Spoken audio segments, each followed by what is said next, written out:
1, 2, 3 తారీఖుల్లో Visakhapatnam steel ప్లాంట్లో AITUC జాతీయ council సమావేశాలు జరుగుతూ ఉన్నాయి. ఈ సమావేశాల్ని జయప్రదం చేయాలని చెప్పి ఆంధ్రప్రదేశ్ కార్మిక వర్గానికి ఏఐటీయూసీ పిలుపునిస్తూ ఉంది.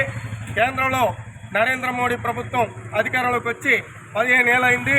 మరి నేను అధికారంలోకి వస్తే ధరలు తగ్గిస్తాం, నిరుద్యోగాన్ని నిర్మూలిస్తాం, అదేవిధంగా పేదవాళ్ళు ఆదుకుంటామని చెప్పినటువంటి నరేంద్ర మోడీ అందుకు భిన్నంగా బడ కార్పొరేట్ సంస్థలకి ఊడికం చేస్తూ ప్రజల మీద అత్యంత ప్రమాదకరమైనటువంటి పద్ధతుల్లో ధరలు పెంచారు. డీజిల్, పెట్రోలు, వంట గ్యాసు, నిత్యావసర వస్తువుల ధరలు పెంచి ఇవాళ ప్రజలకు ఆహార భద్రత లేకుండా చేస్తుంటే నీకంట తక్కువ కాదన్నట్టుగా రాష్ట్ర ప్రభుత్వం ఇవాళ రాష్ట్ర వ్యాప్తంగా అనేక ధరలు పెంచేసింది. పెంచడంతో పాటు ఇవాళ విశాఖపట్నం ఫార్మసిటీలో రోజుకో ప్రమాదం జరుగుతూ ఉంది. యువకులు ప్రాణాలు కోల్పోతున్నారు. అయినా అటు ప్రభుత్వానికి కానీ ఇటు అధికారులకు కానీ శరణం లేదు. ఈ సమయంలో ఈ జాతీయ కౌన్సిల్ సమావేశాలు జరుగుతున్నాయి.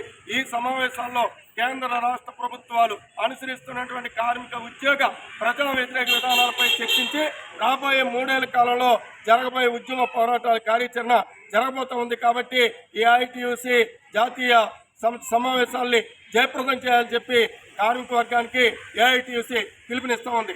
ఏఐటీయూసీ జిందాబాద్, జిందాబాద్, జిందాబాద్. ఏఐటీయూసీ జిందాబాద్, జిందాబాద్, జిందాబాద్. ఫార్మాలో జరుగుతున్న ప్రమాదాలు నివారించాలి, ఫార్మాలో జరుగుతున్న ప్రమాదాలు నివారించాలి, కార్మికులకు బతుకు రక్షణ కల్పించాలి, రక్షణ కల్పించాలి. ఏఐటీయూసీ జిందాబాద్, జిందాబాద్, జిందాబాద్. ఏఐటీయూసీ జిందాబాద్, జిందాబాద్, జిందాబాద్.